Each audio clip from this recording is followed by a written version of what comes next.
let's go straight to the items. Okay, Chair, I'm just going to share my screen quickly. Okay. Yo, there's load shedding here in Cape Town, eh? Yes, Chair. Mm. Okay. Okay, I'm going to try and be very brief in the interest of time. So the first part here is just an overview, of what the CGE stands for, and then what activities they'll be undertaking for this financial year. Just in terms of its mandates and powers, so that hasn't changed. What I do want to highlight is that for the new financial year, so just here, this is the vision, mission, and values that they had for us last year. Just to indicate that for this financial year, while the vision has stayed fairly the same, they have changed some of the wording. The mission has stayed the same. They've now introduced a brand promise as well, which is essentially like a catchphrase that says what they do. And then they've revised their values. So here we had independence, professionalism, accountability, ethical behavior, and teamwork. They now have independence, confidentiality, ethical behavior, non-discrimination, and accountability. So the only reason that they give for changing this is that they're saying that they've restated it because the previous values were deemed not appropriate, but they don't indicate why. So I just think that they should elaborate on that in terms of the values. I'm going to explain to us that a little bit more. This is just the functions and powers. We know this, we've gone through that before. Just a reminder that there's 4 strategic outcomes under which the CGE works, or which they aim to achieve. And so even here, they've now made some changes in this financial year. So last year, these were the outcomes. It's not that the essence of it has changed, but they've reworded them. So we went from an enabling legislative environment for gender equality to just an enabling legislative environment. Number 2 was gender equality promoted and protected through information, education, investigations, litigations. It's now just gender equality promoted through information and education. Kashifa. Morning, Chair. Yes. Yes, Chair. Chair, we can't hear you. Neliswa, can we check whether Chair has lost any signal on her side, please? Thank you.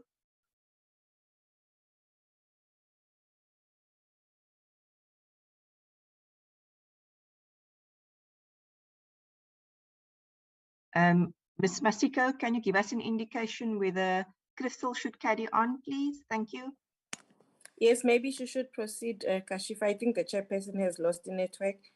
I'm not aware of what you wanted to say, so I think we should just proceed for now until she rejoins. Thank you, Ms. Masiko. I'll just call Chair on the side and check with her. Okay, thank you. So I'll continue.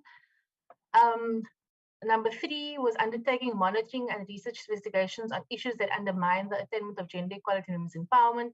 That is now just called monitoring and research investigations. And then number 4, which was an efficient, effective, and sustainable organization that promotes good corporate governance, has now just been reworded to renewed and effective organization. So in the explanations that they've given us, they're saying that, yes, the essence of the outcomes has not changed, but they've been improved so as to meet the SMART criteria.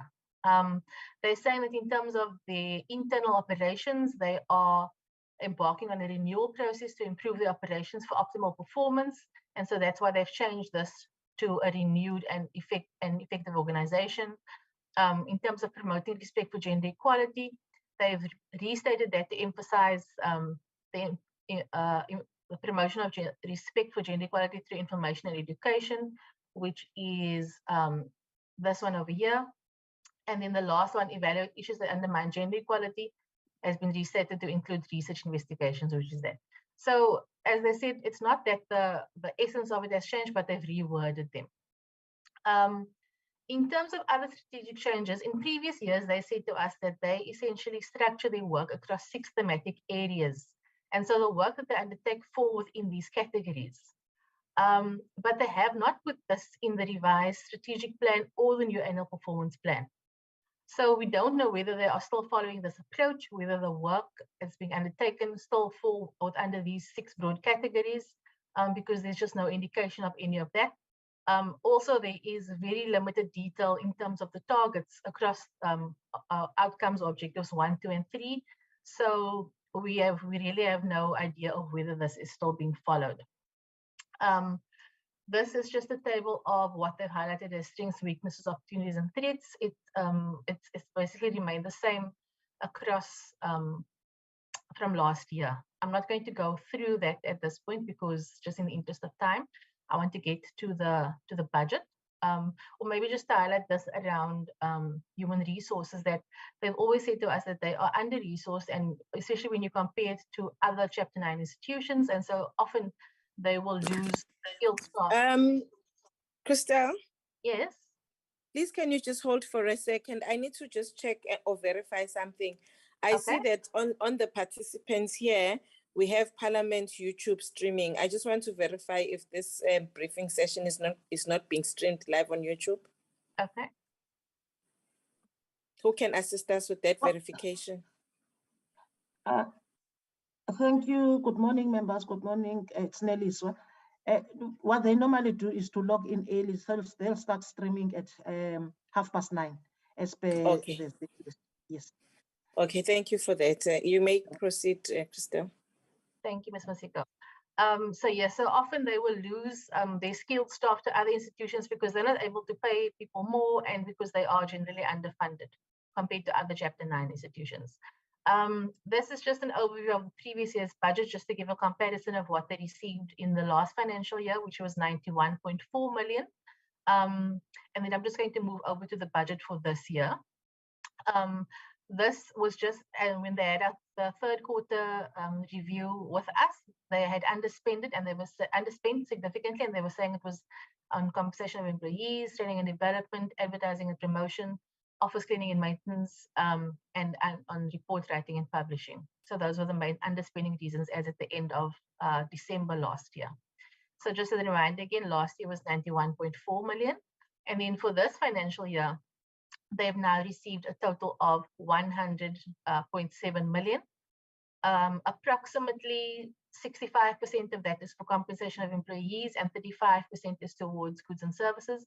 And as we know, they've always said that they're a human capital driven institution because the employees undertake the bulk of the services. So that's why the bulk of the money would go there. Outcome 4, which is the one that looks at the internal operations, receives the largest proportion of the budget for this financial year.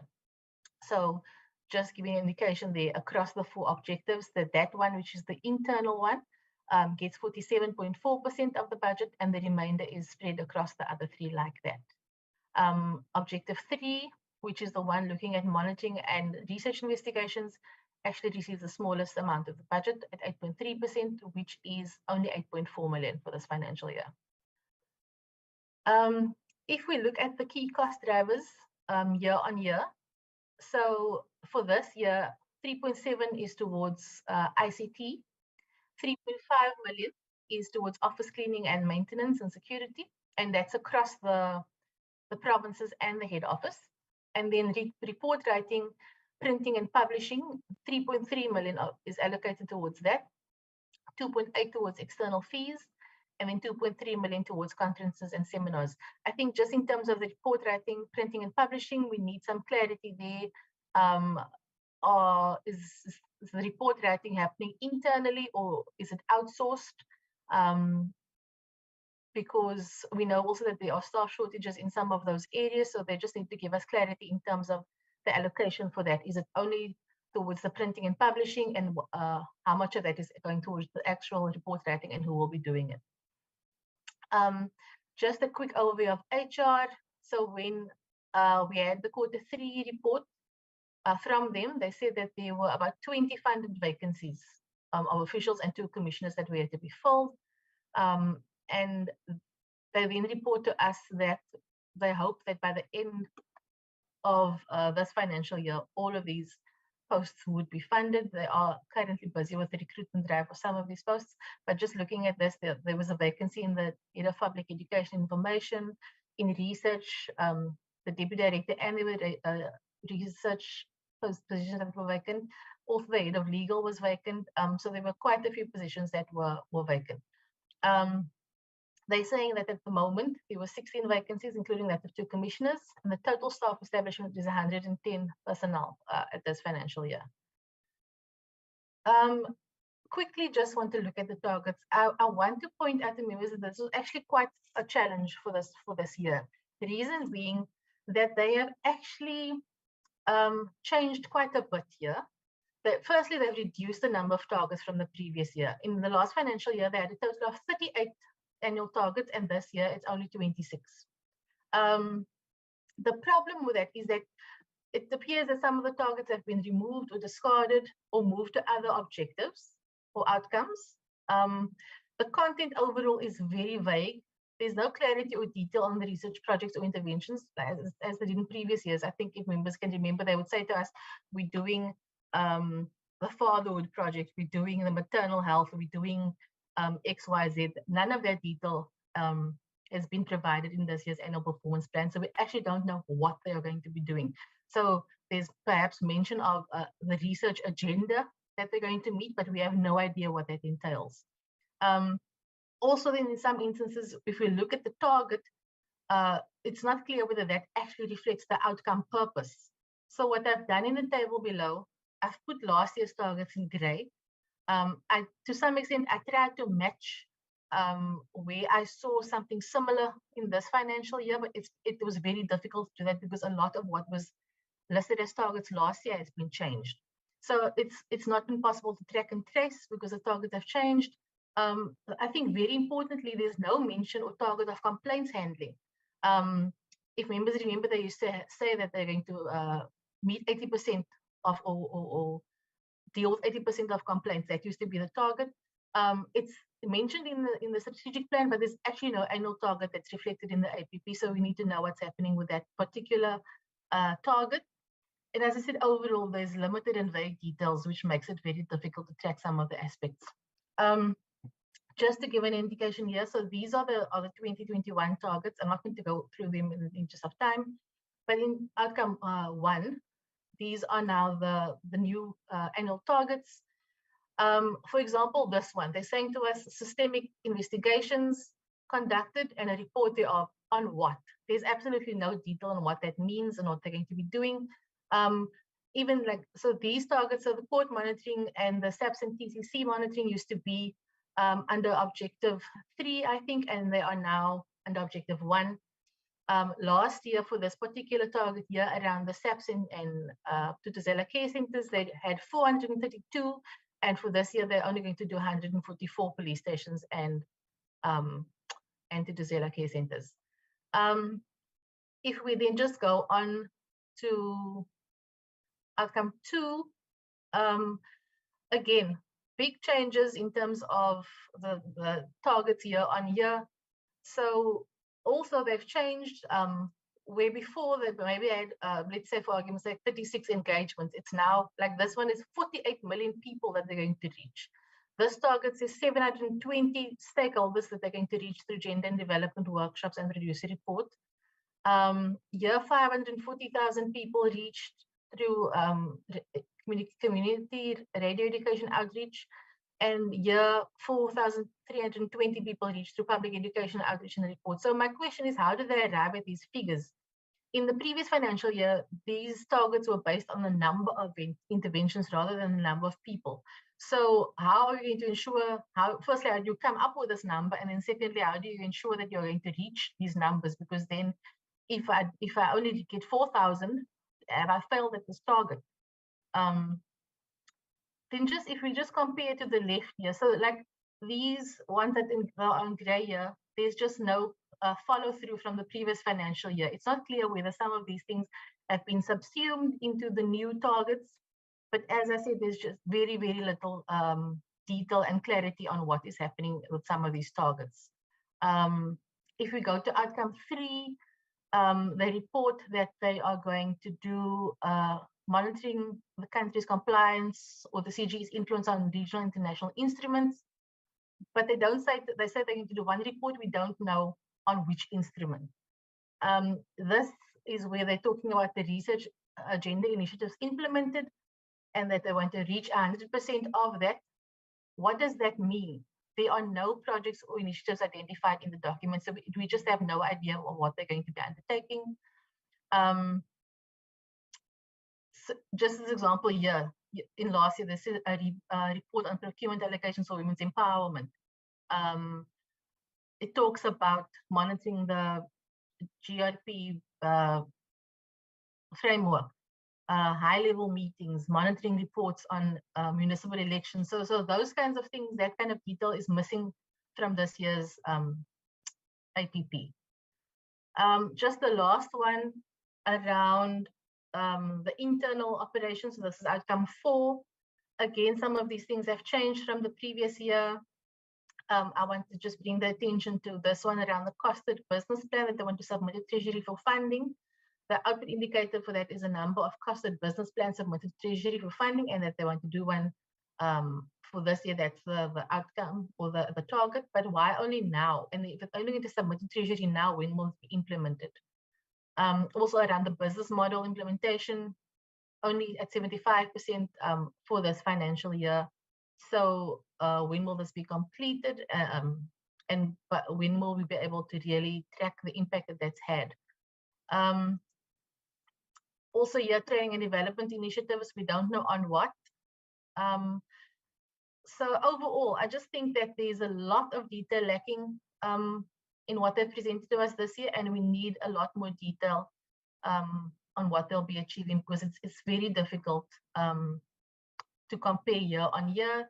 It's fine that they can change their targets and obviously throughout the years, but we then cannot make any kind of comparison between the last financial year. So that is it from me. Thank you. Thank you, Crystal. Thank you, members. I'll quickly move on to my document. So as Crystal had noted, the key issue around the targets is actually they're not smart, they're not specific, they're not measurable, they're not accurate. And that's important. Why? Because in order for the committee to hold the CGTE to account and to have really effective oversight, you need to know what are your dialogues, what research are you doing, so that you can track them per quarter. For me, the issue is, how did this APP and even the strategic plan to some extent go through plenary when some of the targets are in fact not smart? Just to highlight and reiterate some of the things Crystal mentioned. So litigation, they refer to that in the strategic plan, but it doesn't find expression in the APP. Yes, there are cost implications for litigation. They used to do that in the past, but we don't get any sense as to what the plan is for the current financial year.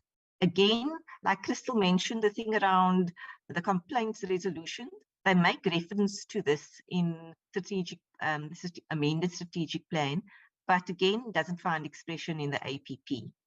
Around strategic outcome number 2, with a focus, even though they talk about issues around promotion, members had noted that you want to see whether the awareness campaigns and programs actually have an impact. So where do we track that they're actually evaluating and monitoring what they're doing and whether it's making a difference? I think another key thing around strategic outcome 3, it's nice that they refer to the NDP and GBV, but we don't see that being translated into actual targets around GBV and even the work they did around the gender responsive planning, budgeting, monitoring, evaluation and audit framework of the department. So you don't find something specific that you can track in the current financial year. Around strategic outcome 4, this renewal process that they talk about in this business plan, I think the key thing is, what's the start and end date? When do they envisage this process to come to an end? And then around, like Crystal noted, the capacity and resource constraints. If I recall previously, around that CFO position, the issue was around whether salary level was pegged at the appropriate level. And the feedback members, the recommendation was engage with Treasury and DPSA around that. I think we just need to get feedback from Treasury around, from CGE about what the feedback was from Treasury and DPSA. Just around risk mitigation. So yes, they refer to issues that are reputational damage and they put in a strategy to deal with it. But I think given what has transpired in the media in the last year, how will they actually ensure that these strategies are implemented? How do they hold people who transgress to account? What's the status of that commissioner's handbook? Is the review done? And then that policy between commissioners and staff. I think just to move quickly, there are just three things I want to highlight. So they talk about a CG Act amendment bill. I think we need more detail around that. When do they want to introduce this bill? They're taking an entire quarter to develop terms of reference, another quarter for consultation, wanting to do a situational analysis, but we can't actually see within the targets when that will happen. In terms of one CGE initiated bill, again, when you look at the description of this indicator, it talks to gender mainstreaming. So the question is what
Nelly, so are they in?